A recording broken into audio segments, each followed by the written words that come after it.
everybody, and welcome back to another Criterion Watch. I'm your host, Jonathan Moody. I'm here with my co-host, Night of the Living Moo Cow.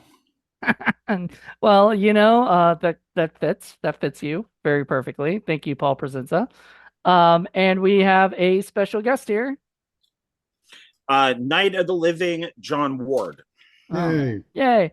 And I picked this because it's a classic. B, because Paul's got great stories. He loves this movie, and this is a big thing to him. So I knew Paul would definitely want to come on this. It's not The Graduate, so we got to have him on. Thank you for bringing that up. And then we've got John Ward, who loves this movie. And I think the last one you were on for Criteria Watch was The Graduate, where Paul was not present. So They're we got to coming have to all get you, of Dustin. And so yeah, so John also has told me how much he loves this movie and how impactful it is and everything. So I had decided, well, I mean, it's a perfect movie to have on here. We've done Return of the Living Dead on Film Freaks. Why not Night of the Living Dead on Criterion? And I have my Criterion copy, and that's the only. I might have a DVD or so at the. Yeah, I might have a DVD or so at. Oh, hey, do you have one, Paul? I have many versions. I don't have the Criterion version yet. Now you got to make a sad face. All right. So yeah, I rewatched the Criterion version today, which was fun. And I absolutely still, because originally I'm gonna tell you guys, I didn't like this movie. I thought it was a little too slow, you know. And this was when I was a kid, and it was black and white, and Oh God, black and I white. know when I'm a kid, that's literally what I would always say. Oh my God, black and white. I can't watch this. And then, I mean, I grew up and I started to, and then I hated zombies. Everybody knows that about me. I hated zombies for a long time. I thought zombies were I don't get it. stupid. And I was like, why are people scared of these things? They're so slow. I mean, literally, you can run away from and this one. Honestly, they're not as slow as some No, became later. this is the new modern zombie. This is the movie that reinvented zombies. Right. But everybody always thinks of like when they think of George Romero, they think of like slow moving zombies. And they're not like the first zombie is running after her a little bit, or at Mhm. least kind of Well, sauntering. yeah. So it's I do consider myself to be a Night of the Living Dead like authority. I absolutely love this film, so it'll be I think interesting to you and see Paul might be fighting Paul each and I other on going off on and off each other. So it's interesting because they, according to, if you know zombie movies, they say the first zombie movie where a zombie used a tool is Nightmare City, which is also City of Yeah. the Walking Dead. That's not correct.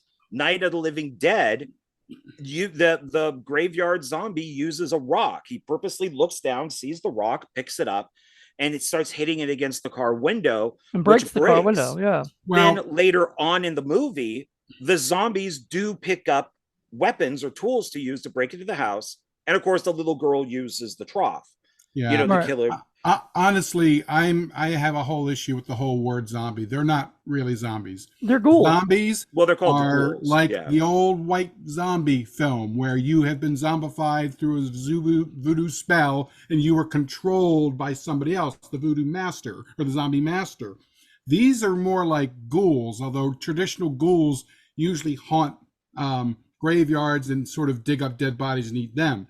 This is kind of like a zombie kind of mashup. And it was, Zomghoul. They're the yeah, Zomghouls. and it was unlike Ah, anything that had ever been filmed before. So that is why this movie is a touchstone moment in horror. It's kind of like when Anne Rice wrote the whole interview with a vampire thing, and all of a sudden vampires shifted from horrible, disgusting, scary monsters to these sexy, cool people you want to have sex with.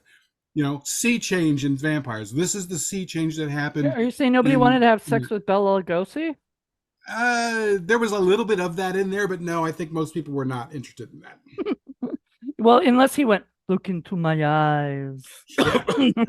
But that's the main thing for this particular movie. It totally changed because really at the time there were other films that did gore. I mean, you look at Herschel Gordon Lewis's. I'm thinking Gore Gore Girls and Wizard of Gore. They were there. They just weren't that good. But to have it paired in such a very serious, dark tone, grim film like this, it just blew everybody out of the water, and it remains one of the biggest cultural horror movie impacts that I can think of. It's one of the best. So this is for Jonathan. So I know because since he doesn't like zombie movies and black and white movies, here I got the colorized picture Thank for you. you. Right Woo! Here. So now you have colorized Night of the Living Dead. Oh, travesty. Well, I am going to agree but disagree with Paul because if you have films like White Zombie where it's voodoo, but then you do have the film that came out after Dawn of the Dead, Zombie from Fulci, which was called Zombie. Yeah. And that did deal with voodoo. We and they are were going to flesh eat eating. you. Yeah, and they were flesh eating zombies. And I don't think in any of the Romero movies they're ever called zombies. No. And they don't even except for maybe in the radio broadcast. When I watched this, I left the subtitles on because I wanted to hear as much of the radio broadcast as possible. And I think the radio broadcast does confirm, one, they do say ghouls, and also that it is the Venus satellite that caused the problem. That it isn't a theory that people say, when they kept asking Romero, what caused the apocalypse, that it is the Venus satellite. They mention it throughout the entire movie, and they keep saying that the radiation is going up. And that it's only the recent dead that come back to life. Right. That it's not like Return of the Living Dead where it's a skeleton that pops out of a grave and and drops its jaw. Or even Children Shouldn't Play with Dead Things, where there were some very old ones that sort of popped up and shuffled around. I do want to say something I heard today that I thought was very interesting. Roger Ebert wrote a review of this movie, and what he said was he went to the movies expecting like the Bela Lugosi kind of horror kind of thing, and he got to it, and all these kids were there. They were like fucking 6-year-olds there watching the movie, and they said that at the end of the movie, by the end of it, when there's no hope, the last guy dies. There's all this stuff. There was a little girl that was crying. Thank you. Aww. And it was like, because this was traumatizing for kids. So, Paul, please tell us your story of how you came across this. I was traumatized by this movie. I was a little kid. I was probably about 8 years old, and my brother took me out to a late night drive-in bonanza that had a whole bunch of movies. Most of them would be, by today's standards, stinky movies. And then this one came on at midnight, and then after midnight they had some adult movies, and which was equally traumatizing, trust me. And wait, who let you stay up till like past midnight as a child? Oh yeah, my mom came and dragged us out of there. but why where did you live right by it or something? Yes. Okay. It was great. I was about a mile away from the drive-in and about half a mile away from a graveyard. So this movie fucked me up in a big way. Worse than probably any other movie, with the possible exception, I think I mentioned that World at War episode. That's crazy. This scared the shit out of me, and it was a movie that had no hope. It was one of the grimmest things I had ever seen in my life, and wow, was it effective. What about you, John? When was the first time you caught this? I would be the exact opposite of Paul. I saw it as a teenager for the first time, probably Creature Features, something like that, when it originally came out, and was not scared by it at all because I knew zombies weren't real. So the things that scared me were stuff that could be real. Jaws, like you go swimming in a shark attack. Cujo. Yeah, a rabid dog. Yeah. Something Evil like penguin. that. Evil penguin. That would get me. A mutated cow that might get me. Yeah. Yeah. Oh God. So yeah. So it never, I don't know, I don't remember exactly when I saw it. I just know that it's my favorite zombie film of all time. I still think it's Romero's best movie. It could teeter with Mm. Dawn of the Dead. I mean, depending Yeah, on I the got to put day. Dawn of the Dead as a better film, but this movie has very few equals with regards to cultural impact. Yeah. Yeah, it's a, and I think it's by far the best zombie movie ever made. And uh, um, I well, I mean, let's start from the beginning. I mean, this really came from, excuse the cover. Fuck, I had a better version of this. And of course, I ended up selling everything. And I bought this when the movie came out. So please ignore the cover of this. Is I Am Legend. Oh, nice. Yes, the Mhm. Richard Matheson Yeah. book. So this Great came writer. out in 54. And it's maybe here, I'll show the back instead of having Will Smith on there, because the book has nothing to do with the Will Smith movie, very little at all. And then there was also a Charlton Heston in the 70s did Omega Hmm. Man, which is Mega based on Man. this. And then I heard they're making a sequel to the Will Smith one, whatever.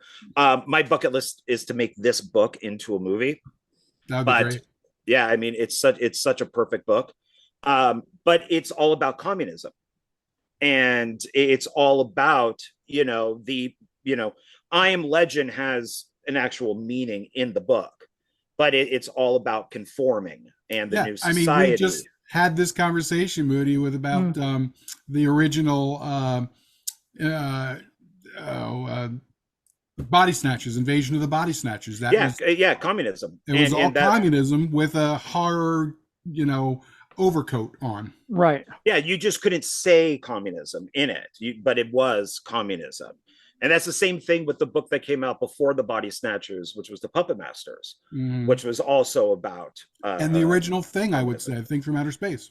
Yeah, it's all about conforming and being one, and stuff like These that. plant people with So no emotions, that kind yeah, of stuff. and I think Richard Matheson is he's, without him you wouldn't have stuff, people like Stephen King and all these other Absolutely, authors. I he mean, was a great writer. Stephen King is even quoted on the back of this. I mean, thanks to I Am Legend, we have stuff like Salem's Lot and The Stand and things like that.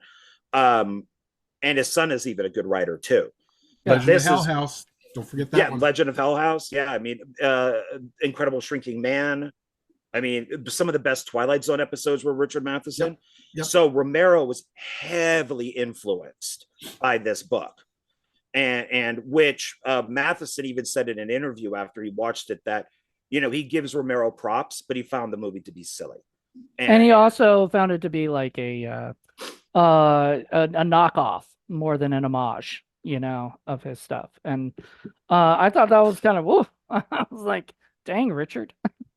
Well, well, I mean, but he kind of did. So then 10 years later, 64, this came out.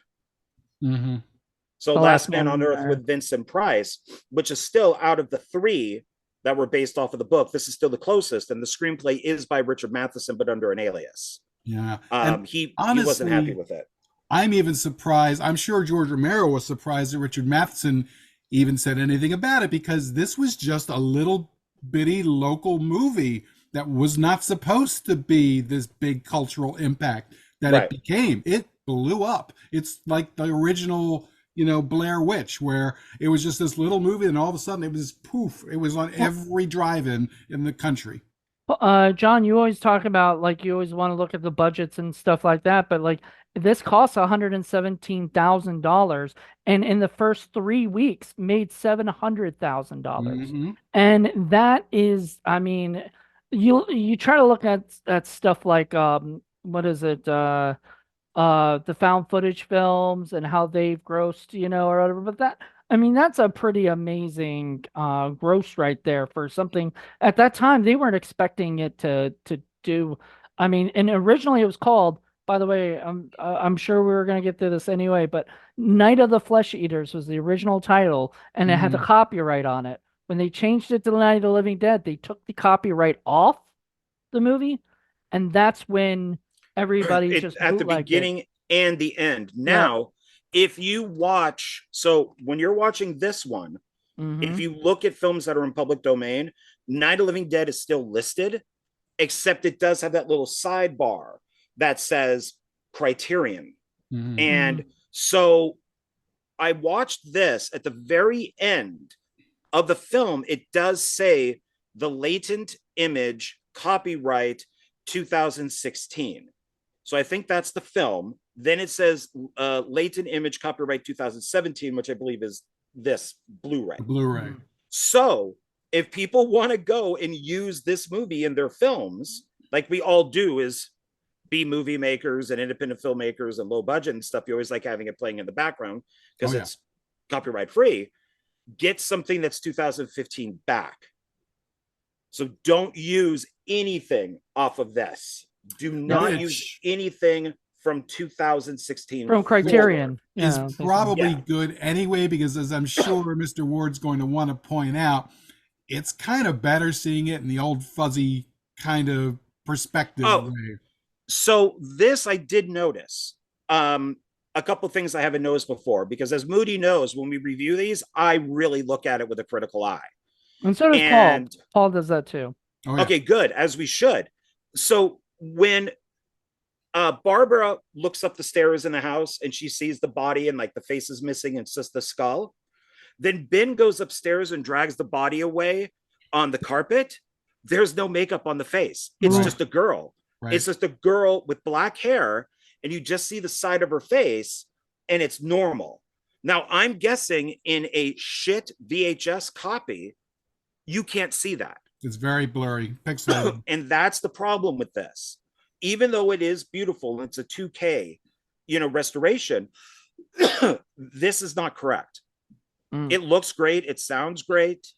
But yeah, you can, once again, you could see when the hand goes through the door and a knife cuts it, you could see that it's like a candle or wax that the fingers are made of. And you can kind of see where the thing goes around the fingers, where they kind of very similar to the experience I had when they re-released Star Wars. I don't know if you guys remember when they re-released it later on.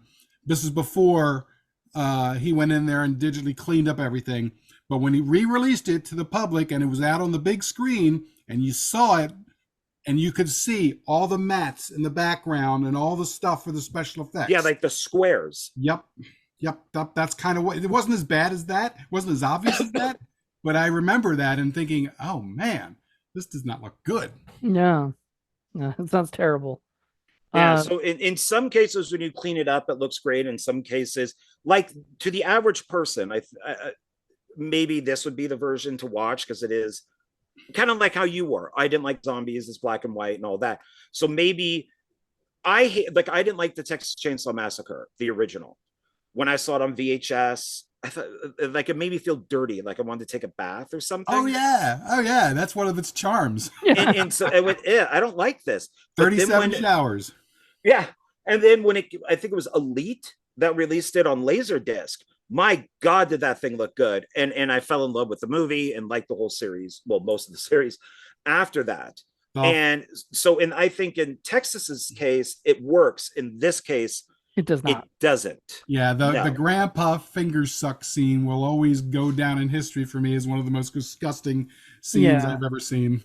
So, interestingly enough, I watched this like on the disc. There's some great extras, and one of the extra on the disc is a interview with George Romero. And in the interview, George is at is in Toronto or something for, a film festival, and they're showing off Night of the Living Dead, and he's got a Q&A, but he's also talking to the host, and he's talking about how he sees all these mistakes, and somebody asked him about the mistakes and stuff, and he talked about how when he looks at it now as a filmmaker, he goes up, because there's things like he never thought about screen direction, like people looking at each other exactly right, like you're supposed to point and see each other, because then he looks at it as, oh, why are they looking that way, and you know what I mean? So he sees all these things that I never noticed.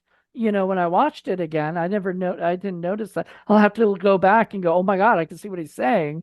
But originally he sees it because he films it and he sees like every frame, every second, all the time. He has to rewatch it all the time and see sort of what he fucked up. some of the folks that he used were more theatrical actors, and they were used to blocking. And I Hmm. don't know that he really utilized Yes, he blocking. did. He He did? did. So what he did was, John Russo or Russo, how do you Russo. Russo talked about it in a thing where they actually went to the set and they would actually rehearse everything. That's So great. it was different than like a normal film these days where nobody like rehearses, they just kind of go right to it and everything. He actually said they set everything up. They would know exactly where each person was going to be, or whatever, and then they shoot that. So it makes me laugh that he said the stuff about screen direction because sounds like that's something that they could have figured out during the rehearsal, but I guess he just didn't know that that was something that he needed to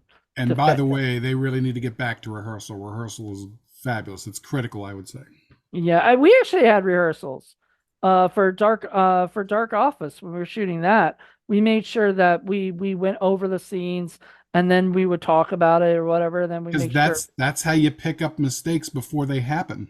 I know it slows down production, is what people say, and I'm sorry, but I'm not like a Mr. I make a million movies a year, and Right, I don't need to stop and because then people look at that and go, why did they do that? Well, because they didn't plan it right. before and they just Most went into it. TV shows where you're using the same director and the same cast can do that because they're Right. familiar with working with each other and they know all that shit. Yeah. When you've got different people coming in for the first time, especially, no, no, no, no, no, no, no, no. Can't do that. But for this, it was all of his people from Latent Image. Yeah. You Mhm. can even see in the commercials that it's the same people that he uses in the Judith commercials was in to a this. commercial for it was like Duke beer or something, and it was the funniest like those little things, those little, like commercials. I'm just like laughing my butt off because that's one of the once again that was one of the segments was about the early years of Latent Image where they started and how they became it how they ended up doing this. I Awesome mean, feature. what I love is that really George Romero was one of us. He was just a little local filmmaker who made a little local film and lived the dream. It blew up, became a huge thing. Well, and the good thing is that he knew people Hmm. because I think because of the commercials and probably how he dealt with people, he was able to get real police, real cop cars, real helicopters, Real real news hillbillies. reporters, yeah, real hillbillies, and which I thought it was interesting because watching numerous documentaries on these guys, they're liberal. So it's especially the actor um who plays Cooper. One, I don't think Cooper's a racist. It's never mentioned in the movie. He never acts like a racist. He just Just an acts like a asshole. yeah. He's just an angry guy, and even in some interviews with him, like many decades later, when he talks about Dwayne Jones, he like tears up, because he talks about what a crappy life the guy had and Hmm. how good of friends they were. So, but I think it's so you have these guys that are in front of the camera and behind the camera that all work together well. They obviously work with the town well and the city and stuff like that to get helicopters and ambulances and police dogs. But then they hire these guys to play the posse and stuff out there hunting the zombies. They all look like conservatives. Every Right. single one of them looks like, I voted for Ike or something like that, type buttons would be on. And It's funny. The two comments about that. Um, Dwayne Jones was amazing, and it was kind of one of the reasons, in my opinion, that the film did as well with the kids at the time, because I think the older generation was still had problems with a black man being Hmm. the leading actor in this film. And Romero basically said this guy came in and did the best performance, so why not give it to him? Right. And it was written for a white guy. Hmm. Ben was going to be a white guy, which Right. I mean, that's why his name's Ben. Like Ben's an any color So man. for the late '60s, this was a lot more liberal leaning for the kids. So I think that really really helped. But the other point I wanted to say with regards to the hillbillies, I think this is one of the great moments in film history where they show, Yes, there's a zombie apocalypse taking over and everything is horrible, except there's a certain segment of population in this country that actually is going to like this, is actually going to have fun with this. And it's those hillbillies that getting around to shoot folks. Yeah. Oh, he definitely shows that in Dawn of the Dead. Yeah, Well, definitely. yeah, but in this, yeah, because at the end they're like, "Oh, let's go round them up," Right, because But it's when civilization breaks, those are the kinds of people who will take advantage of it. Yeah. well, yeah, and if you notice in it's a black guy who's showing authority. It's a black guy who slaps a white woman. Mm-hmm. It's a black guy who punches a white guy. And Mm-hmm. then at the end, nobody comments on his color. Nobody, even Cooper doesn't comment. In the remake, I think there is, if I remember correctly, there is a scene where the actor who plays Cooper, that character, almost says the N-word. And that's when Tony Todd, Ben, goes like, say it, say it, say Mm-hmm. it. And so they do make him more of a racist in the remake. But I don't think he's a racist at all in this. I think he's just a guy who wants Well, he's Yeah. like he's got that like kind of Napoleon thing going, you you can read some of that into it, whereas it probably is, but it's not brought out. It's not something that he's overt That's about. I think that's if they only changed the script, which from what I Mhm. understand they didn't.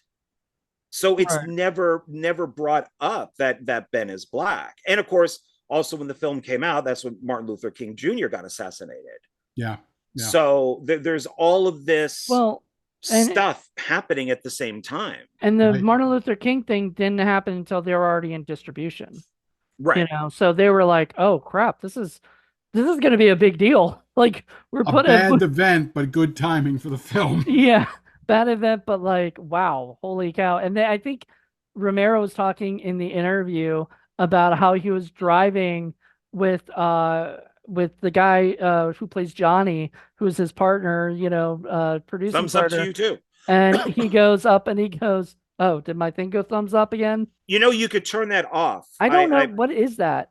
You just have to go into settings for Zoom and turn it off. Okay, I don't It care. yeah. That's your zombie thumb. I know. So anyway, so they're riding in the car together, and the radio comes on saying that Martin Luther King has just been assassinated, and they're just like looking at each other, going, "Oh crap, we're about to like release a movie that's gonna make like change things a little bit, like things are gonna get," and I love that, But it happened kind of in their favor. It's not like I'm thinking like Buffy. Remember the episode where the Jonathan character goes up in the tower with the rifle? That happened the same week of Columbine. Talk about bad fucking timing. Yeah, that's bad timing. There's a difference between bad timing and good timing. Right, right. So I wanted to mention, guys. So the first guy who plays the first zombie we see was Bill Heinzman. Yeah. And the interesting thing was, I remember I told you guys I hadn't really watched Night of the Living Dead, but I went up to Pittsburgh for a horror convention, right? And I was interviewing, I forgot what group of filmmakers, but I was interviewing a group of filmmakers about their movie. And Bill Heinzman, dressed up as the first zombie, Nice. walks up to me, goes, "Arr," right? And they're like, "You should interview that guy." And I go, "Okay, hey zombie, what's your name?" And he goes, "Bill Heinzman." And I go, uh, "Bill Heinzman, the producer of Night of the Living Dead?" He was like, "Yes." I was like, "So what was it like?" I swear, Now you're I hope interested. Chris had that like tape because we never released it for whatever reason, and then Bill passed away like Oh a my few God, you years got to later. find it. I gotta find it. That was the greatest thing because the look, I guarantee you, the look on my face when he said his name shocked the fuck out of me. And I was like, because I thought this was just some random zombie, and they wanted me to interview a zombie, but they're like, "You should interview that guy." And Well, and that's what they had to do. So him dress up as a zombie at a convention is Sure. completely understandable because of the whole copyright thing. That's the only reason why we got these sequels and remakes. The Night of Living Dead remake was only done so they could make money. That's mhm. the only reason why it was done. But I think it's a great remake. And then John Russo kept writing the books to try to make money, and then Bill Hintzman did Flesh Eater, or Flesh Eater. Flesh Eater: The Revenge of the Living Dead, so based on his zombie. And then they also did, oh fuck, that the which I do have here, the Night of Living Dead with the extra footage put in, like the newly shot stuff, to where it With was, like Deborah Shawn's in that, right? If I Yeah, that's recall what I correctly. heard. it's awful.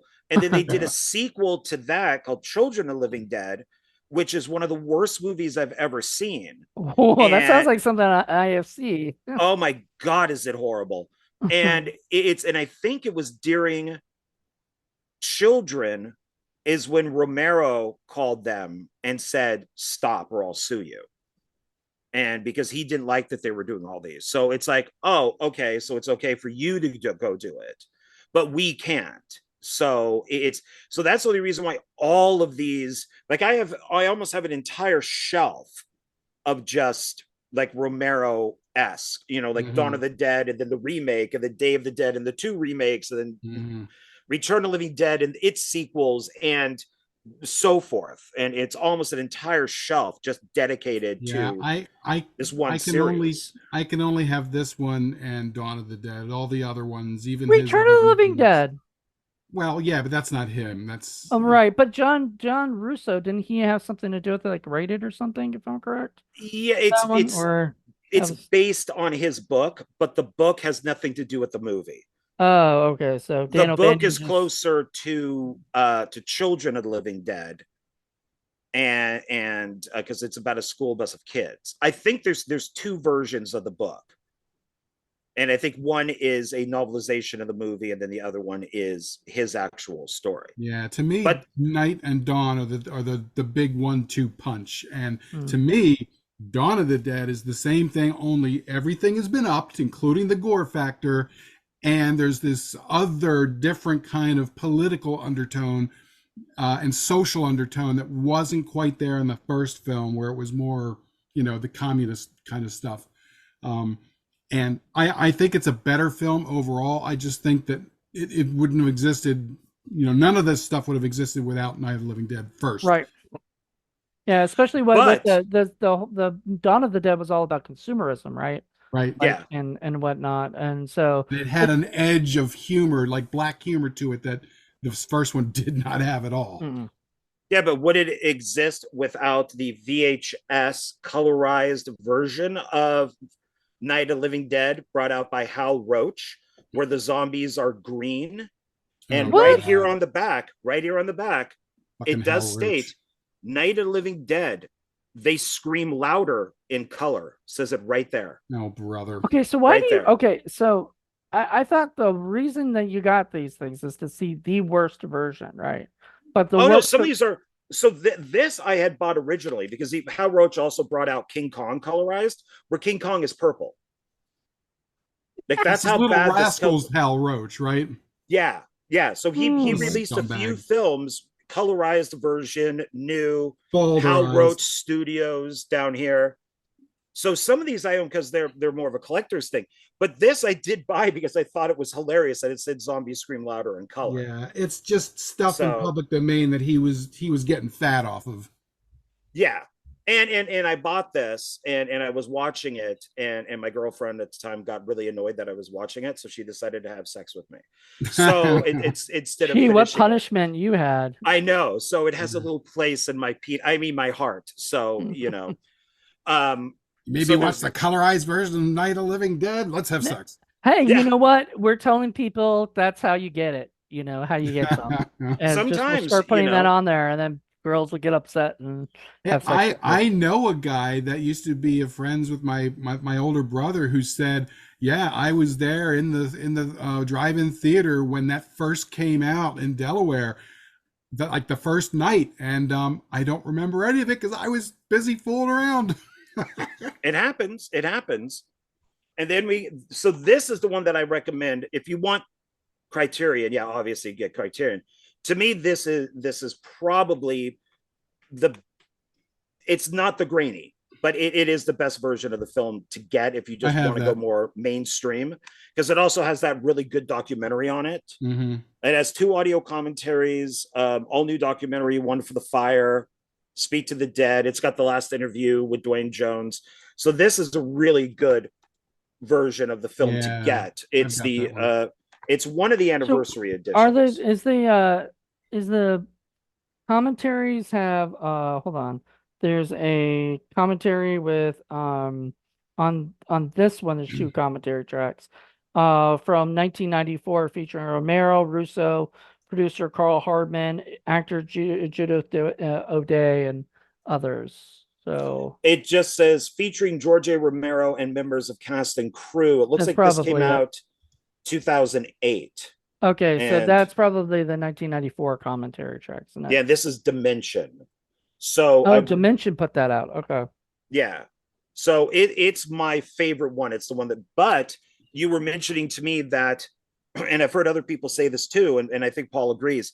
The best way to see this movie is in the shittiest possible way.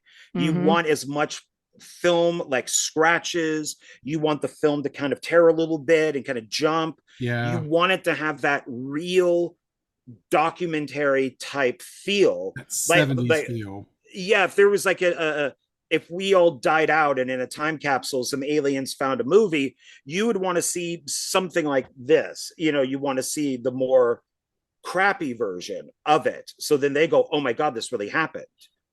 You know, Yeah. it's real. But I keep so from time to time when I go to Zia Records or one of these other places, they always have the long row of Night of the Living Dead. So I'll grab at least one version of it, hoping to find the crappiest version that I can. So I bought this one. Look, okay, it's cheap. It's got the cheap cover on it. And then I got home and then it says digitally remastered. I'm like, fuck, Oh. that's not going to be the cheapest one out there. There's no special features on it, and it's full frame, which is fine because the film wasn't shot wide. Right. Yeah. But you know, and then I thought, okay, well, let me get this because I do have the VHS colorized. So let me get the classic is now in deadly color DVD. So you get the black and white, you get the color, and you get also Mike Nelson from Mystery Science Theater doing audio commentary. Nice. Well, that's one of the reasons why I hadn't picked up the Criterion version of this, because I wondered if it was going to sort of ruin my, old memories of how I see this film. You Well, know what I mean? Because it's too cleaned up. I like the idea that Mike Nelson did that because he did the Plan 9 in color commentary kind of thing. So I think that would be really funny to hear what he has to say. I mean, I don't know if he can how bad he can actually make fun of this movie though, because it's not a movie that I don't know, it's a very Yeah, serious I don't know. movie. Not for us. I just wonder about these little kids now. They grow up in a very, very different context. It probably looks pretty hammy to the younger set. Right. And I'm wondering Um, because a lot of people are being offended by a lot of older cinema. Everything. Well, everything, but older cinema is still too. And I'm wondering, like, would people be offended by the slap? Would people be offended, by a lot of No, no, because they you mean the slap in this? yeah. No, because it's a black guy doing it to a white girl. So it's completely acceptable that a black man slap a white Well, woman she was in bugging this out, man. because that's how society He is. just needed Now, if it I was the mean, white woman slapping the black man, that would be offensive. So or if it was a you white can't man slapping a white Well, woman, what we need no to no no do, white woman's Moody, okay, black woman is we bad. need to grab one of our young little friends and do this movie for Patreon only, just to see what kind of reaction we get. Yeah, somebody who's never seen it before, Mm-hmm. and I don't know, it would have been great for G. Larry Butler's Oh, Bonnie. daughter. Yeah, Yeah, because I yeah, think she out of all the crap that you made her watch, yeah. it'd be nice to show her something that's actually good, or whatever.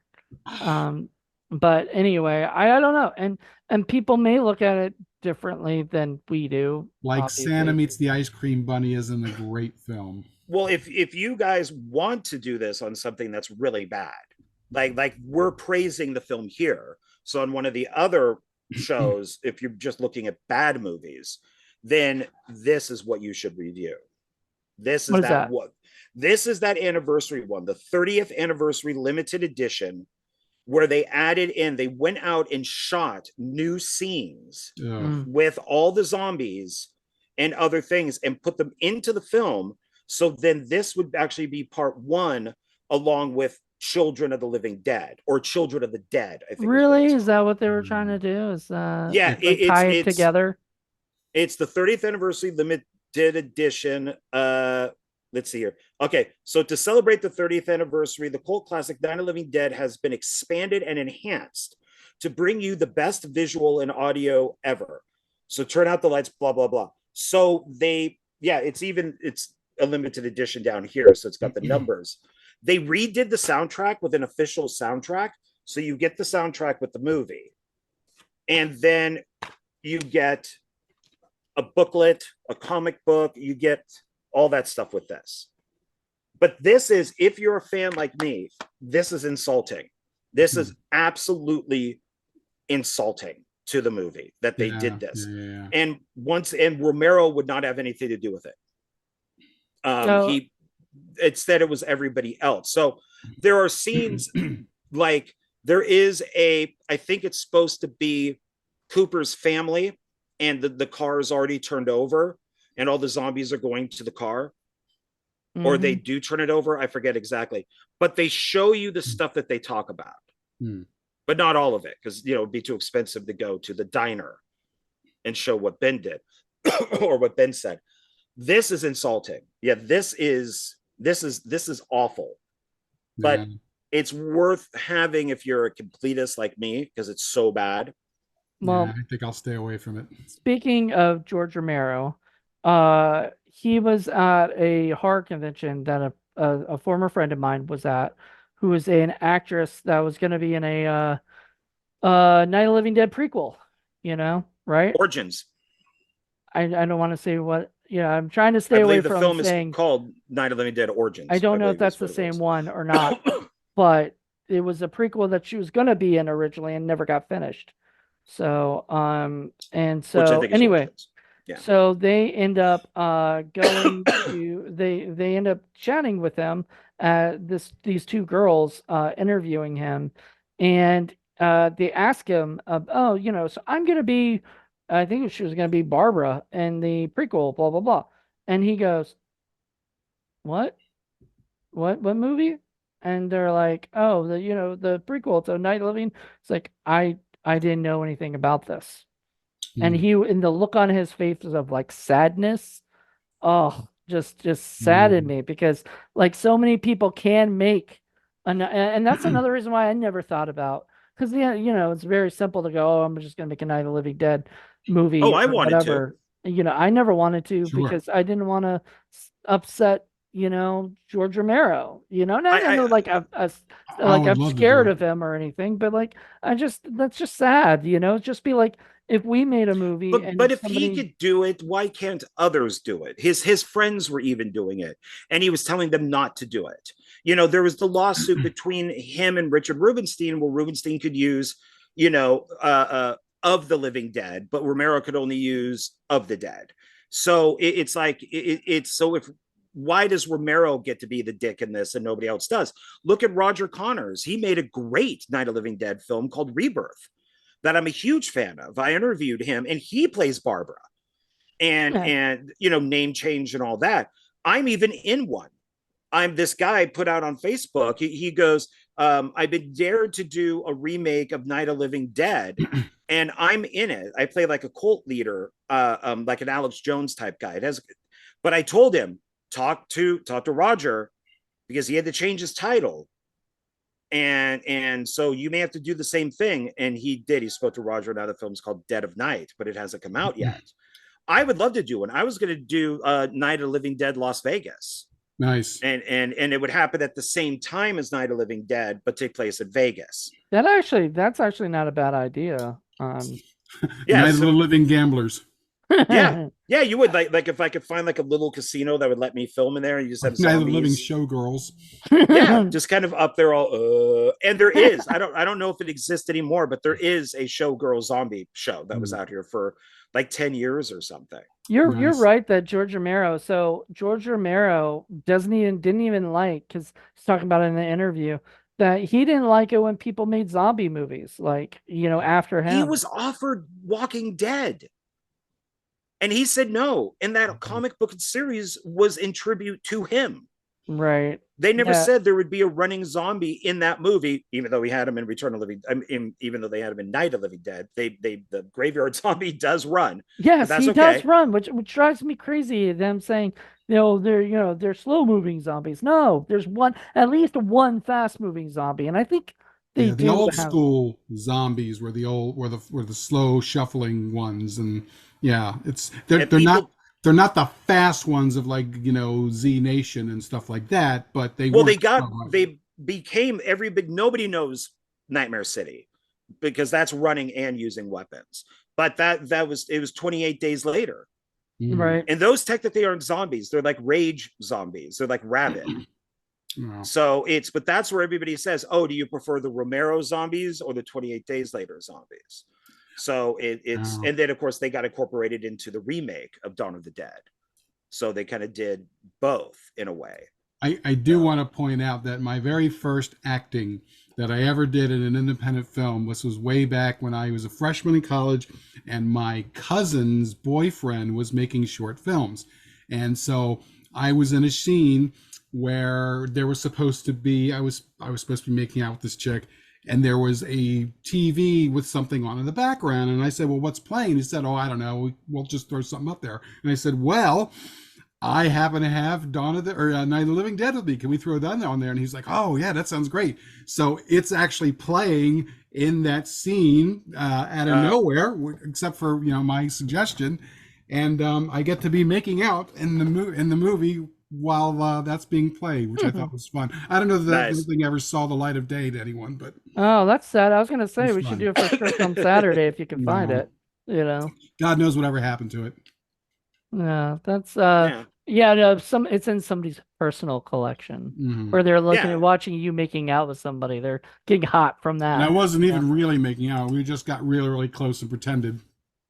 Why didn't you make out? I That's fun. mean, that's the whole fun part of it. It's like, oh, let's actually make out, not pretend to make out, But whatever.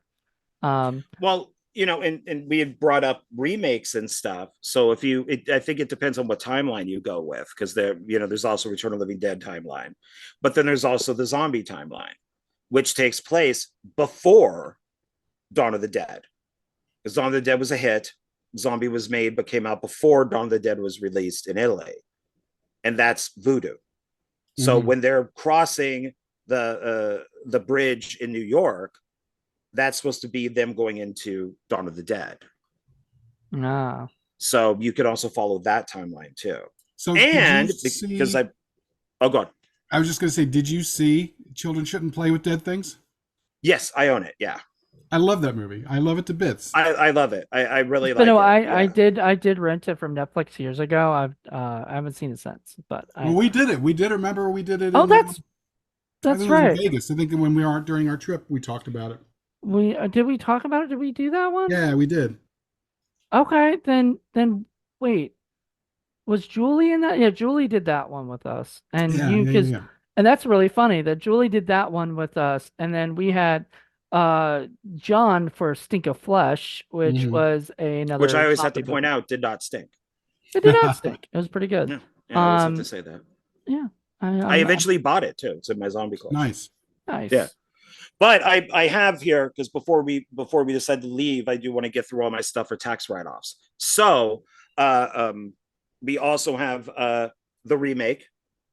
This is the R-rated cut. Unfortunately, I do have a burn of the work print of the uncut version of this, and I do think this is a great remake. If they would just release the uncut version, That's the um, one with Patricia Tallman. yeah, who plays Okay, Barbara? yeah. Yeah, I had a big thing for her back in the day.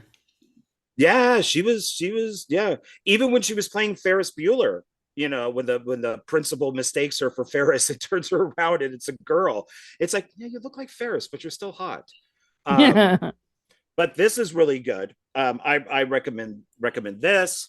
Then we have, and I'll show these both at the Wait, same that's the Tom time. Savini one, right? Directed by, yeah. Yeah. Yeah.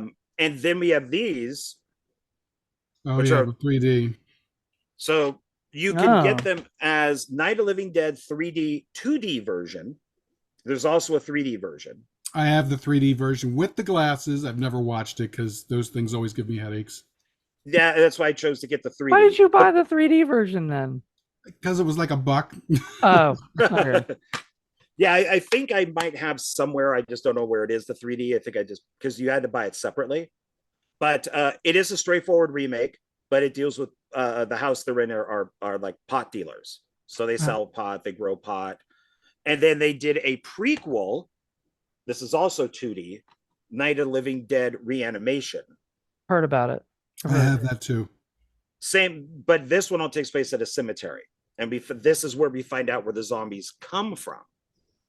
Was So it it from actually radiation from the Venus probe or whatever? no, it was them experimenting. Basically, the puppet, the Wishmaster, and the Reanimator are together, Ah, and like they do experiments I on the don't. dead, and they come back to life. Nah, See, I thought nah, it I was don't going to want to be see it. that lemonade that has the extra caffeine in it from Panera.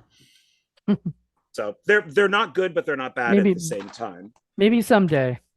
Then this is Bath British salt zombies. Night of the Living Dead Resurrection.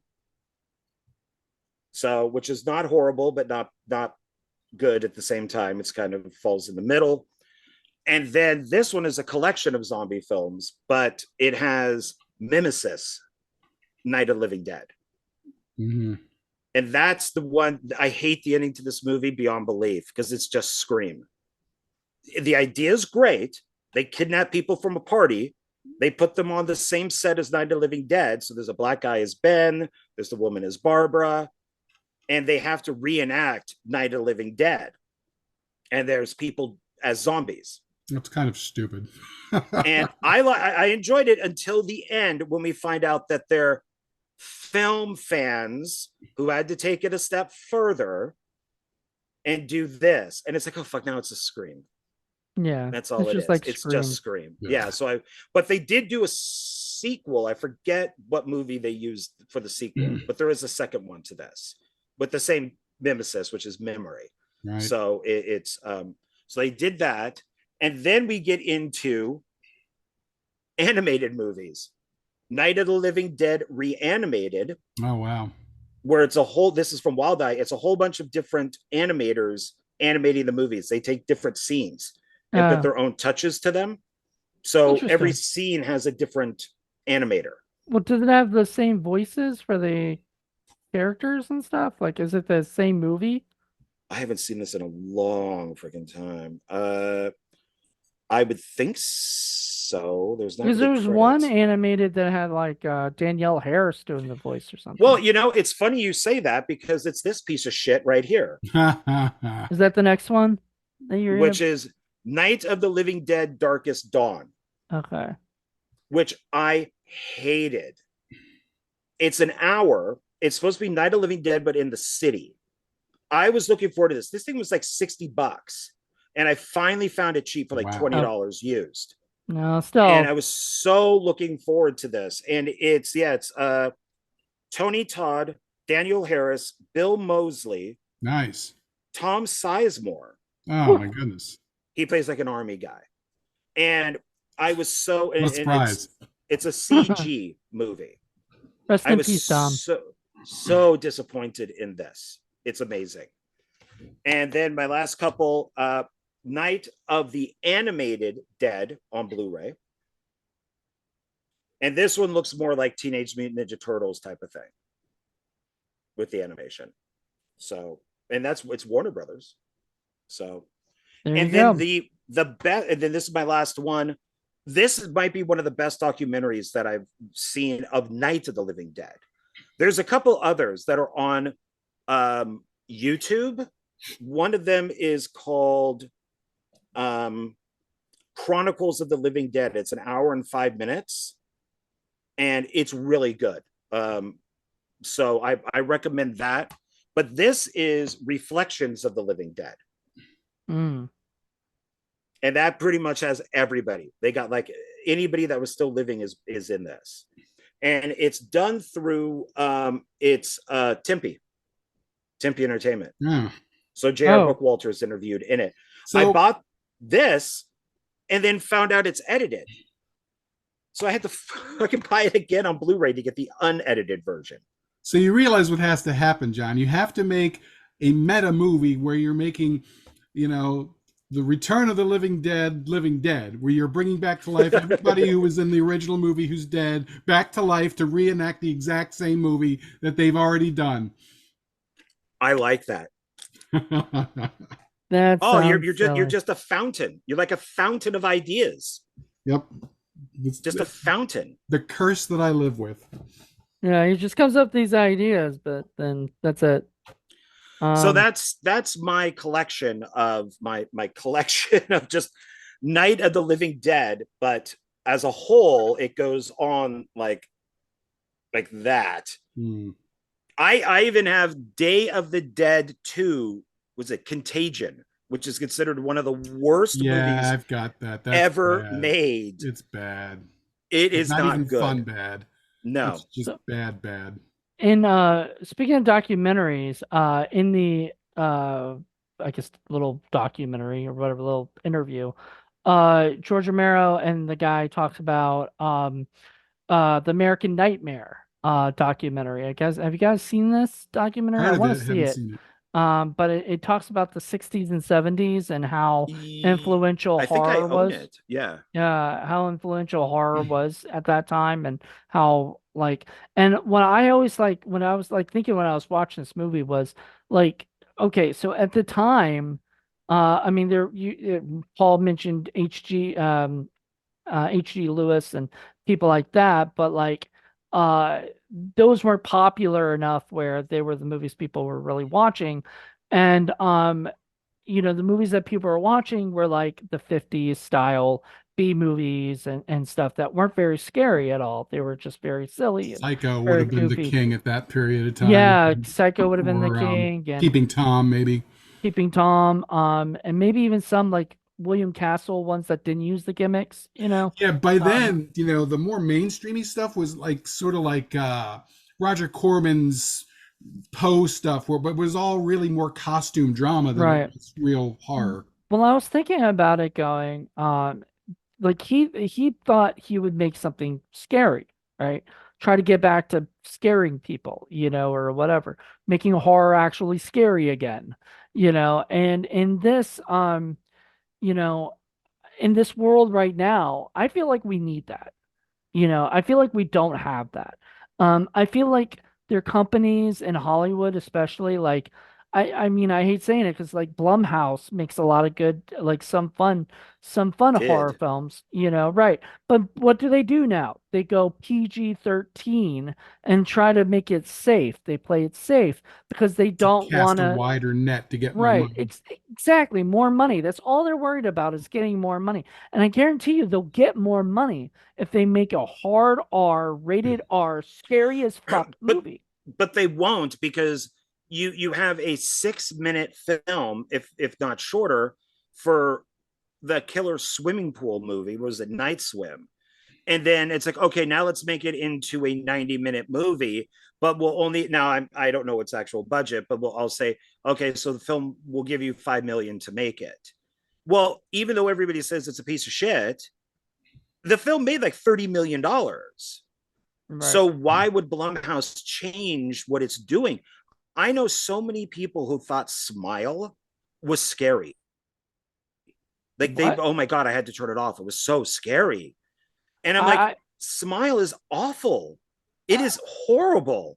I It know is one of some the worst people written films I've ever seen. I know some people who are not in the horror industry. They're not even in the movie making industry that actually say that the new Exorcist was scary. And I'm No, it like wasn't. Please, It wasn't. why? please, Why are people like come saying on. this? But if you're average Joe who works, I don't know, at a pizza place or something, maybe that is scary.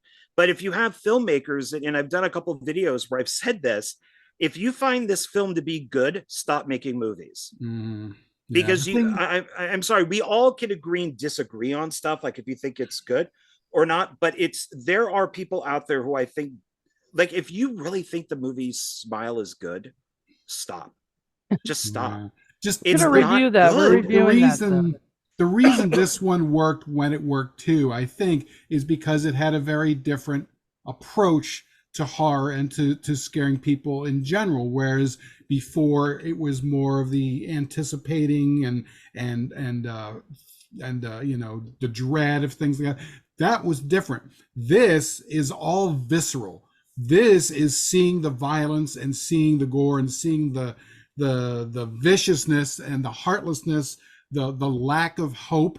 The thing where Tom and Judy get blown up and then Oh, consumed, that was so draining. That that's was just, Judy's fault. That's it completely is. Judy's fault. But When I watched there's it this time, I finally innocence. realized Judy was useless in the whole movie, except for just being eye candy. And she has to, for some reason, go out to that truck. And we have this weird kind of ADR line with her going, "My coat is caught." Yeah. And if she didn't come along, Tom would have driven the truck away so it didn't blow up right next to the pump, and everybody would have been fine. But instead, Tom has to try to save her. So she and later, you know, Harry goes, "Well, Ben got 2 people killed." No, he didn't. No, Judy did. Judy got them killed. but he didn't. I don't think so. In Harry's defense, he did not see exactly everything that happened. You know, and He was Well, no, everything. I know hiding. what he's saying is if they didn't go to the pump, they would still be alive. Yeah. If they just Right. hid in the basement, Yeah. Harry was correct all the time. Technically, both of them were right. I mean, if you stayed upstairs until you had to go downstairs, that would have been the best thing to do. Yeah, it was just And bad luck on Tom and Judy's thing. It really sort of sunk me when I first saw that. I was like, oh man. My and then they only get eaten. my They get only some good issue barbecue. only issue with this movie, I only have one issue. One issue. When did anyone go to the bathroom? Nobody ever Oh went to the wow. bathroom. You said If it's a Come Harry on. movie. if you're in that much chaos, you're probably not thinking about going to the bathroom. You Yeah, probably the Or don't you're only have probably to go. going to the bathroom in your pants. the only thing I can think You of is And know? they're not eating or drinking. the last movie I can remember where anybody goes to the bathroom is Poultrygeist, and I don't know that people want to remember that scene. Oh, is that the one where Joel Flyshaker got like Explodes. explodes in the bathroom? Yeah. Yeah. That was a great scene. So Um that makes up for the lack of bathroom in this movie. I then. don't So maybe I it's guess. But I was just also like I was did you like thinking, notice why didn't she go the to what? the latent image book that No. Romero was doing some product placement? No, I Mhm. did not So see that. Ben's moving around when he's boarding everything up, and against the wall on its side is the back of the latent image, and it's a book, I guess, on their commercials or something. Nice. But it's a latent image book. So within the world of Night of the Living Dead, latent image exists. Yeah. And Wow, then doesn't that make it meta? It does. And did you know that the door that goes down to the basement was not in the house? They had the production designer cut it and then make a little closet Oh, so they yeah, could fit in the closet. And then that basement was the latent image basement right. nice. that And you know, eventually got flooded and destroyed everything. Carl Hardiman had a company, and Marilyn was his actual wife, and the kid Yeah. was actually his kid. And I think um, the girl who played Judy was like one of their receptionists or something. And you know, I thought that was pretty neat to have that little Well, world in okay, there. so I looked it up, and if they were married, it doesn't mention it on IMDb that they were actually married. I know they were partners, business partners. I don't know if I think they were married. I think they were too. Yeah. okay, because it says, because was she always Eastman? Because like she was married to a guy named Eastman, so that's weird. First That name Eastman, second name Kodak. I don't know what was her first name. Hold on, let me look this up because I looked it up before and uh so crap, where's she? You're talking about Marilyn Eastman. Marilyn Yeah. Eastman. So Marilyn Eastman was married to a guy named John F. Eastman, who's an actor and other he does other stuff and writer. I think I know he's a writer. He acted in a movie called Rooster Spurs of Death. I Brewster Stores and Santa yeah, Claus. She was in Santa she was Claus. in Santa Claus, but I don't know. I don't think they were married. I don't think Hardman and her were married. They might have been dating or something because they were. She was married to John Eastman in 1961. Or wait, no, never mind. They got divorced in 1961, so they might have been married, but they're just not listed on Maybe they here. weren't married during production. Maybe they Right. got married later or something, or they, And she you never just changed her know, name, yeah. or whatever. Probably because of the business. She started that business with them as Hardman Eastman, Hmm. business or whatever incorporated. It's just better that she keeps her name so that she can, keep that business. It's Yeah, not like but the daughter was their daughter, or was his daughter. okay. So I And they did the music, which is some of the Yep. best music I've ever Yep. heard in any Really good movie. music. And it's all stock. It's all taken from other movies, especially westerns, which is really weird. And it's all there. I think in that one, the DVD that I recommended, you can find that documentary on YouTube, and it interviews them, and you see them actually in like a little recording studio, and they show you the albums that And these were taken from. And it was all stock music that they put in because they couldn't afford a composer. And now Russ it's like I Steiner ended up working with John Russo. He was the guy who played Johnny. yeah. yeah Russell yeah Streiner also like co-wrote a bunch of stories with them and did a bunch of stuff. Like I think Russell Streiner was also worked with a lot with George Romero because he was one of the producers of Night of the Living Dead. And by the way, interestingly enough, they tried to they thought that they could make this movie on $6,000 originally. So they started shooting it. They realized they needed more, so they doubled it. That wasn't enough, so $117,000 was the amount they ended up needing to make this movie.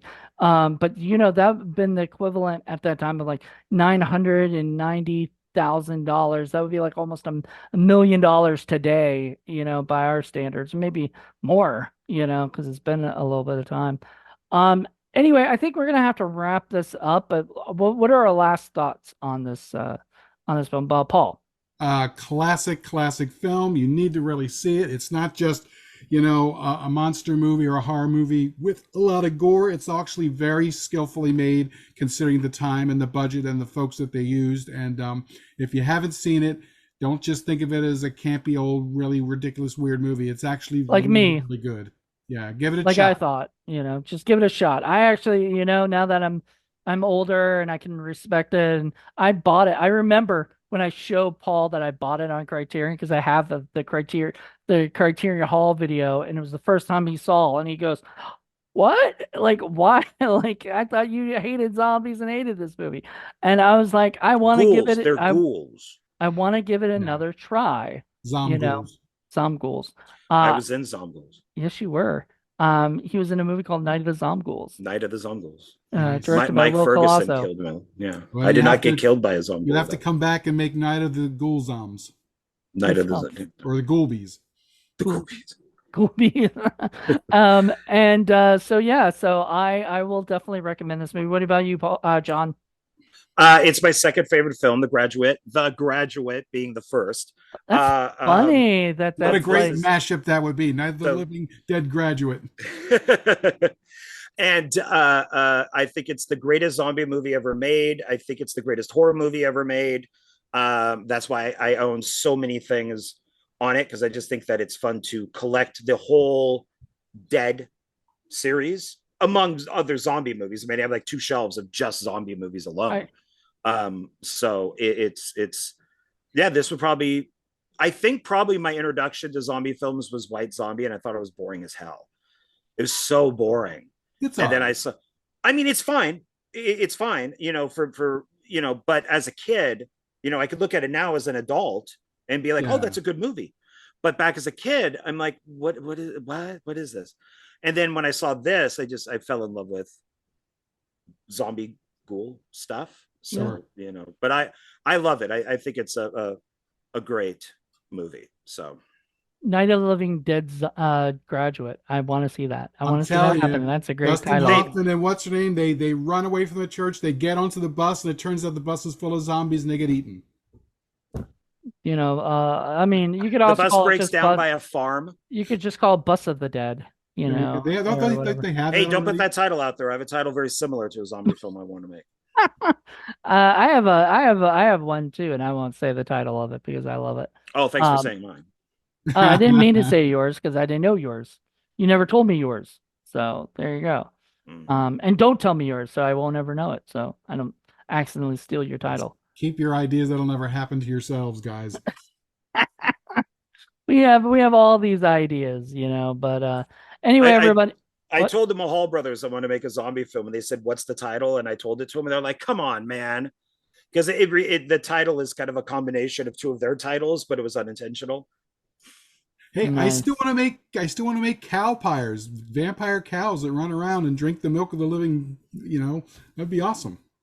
I mean, I wrote something that was similar to an idea you had, John, that you did tell me before, and I did. It was my first script, so I had no idea. But we seem to be linked at times, and whatnot. I I don't know if that's a sue good thing. you. I don't know if that's a good thing or bad thing. But yeah. So everybody, thank you guys so much for checking this out. I hope you guys enjoyed it. Uh, check out next month's episode where Paul will be doing it. Who knows? We'll probably be back in the studio with the new couch. We got a new couch. Yeah, Thank you, Joe Turk, and for love seat. giving us a new.